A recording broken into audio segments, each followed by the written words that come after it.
কুরবানি কেনার ব্যাপারে কি কি দেখতে হবে? ফাকাল আর বনাশারা বেয়াদিহি, বললে এই চারটে, আঙ্গুল দিয়ে ইশারা করলো, বললেন দেখো চারটে, স্পষ্ট ল্যাংড়া হয় না যেন, স্পষ্ট কানা হয় না যেন, আল মারিজাতাল বাইয়িনু মারাজুহা, স্পষ্ট রোগা হয় না যেন, এক ল্যাংড়া হয় না যেন, দুই কানা হয় না যেন, তিন রোগা হয় না যেন, চার গায়ে গোস্ত থাকে যেন। সম্মানিত দিনী ভাই বোন, পশু ভালো নিখুঁত কিনেছিলাম, কিনে নিয়ে এসে বাড়িতে হাত মাসিং ভেঙে গেছে, কোনো সমস্যা নেই, হাদিস সহিহ।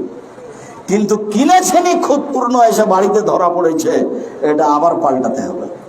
এটা যেন আবার ফের সন্দেহের মধ্যে না পড়েন, কিনেছিলেন নিখুঁত, বাড়িতে এসে ক্ষতিগ্রস্ত হয়েছে, এটাই কুরবানি দেন, কোনো সমস্যা নাই, হাদিস সহিহ। কিন্তু কিনেছিনি ক্ষতিপূর্ণ, এসে দেখছেন ধরা পড়েছে, চোখ টেরা, পা একটা ভাঙা, কাউকে জিজ্ঞাসা করা লাগবে না, পরিবর্তন করতে হবে, এটাই সিদ্ধান্ত। এটা আকিকা নয়, আকিকা হচ্ছে বাপের জিম্মেদারি।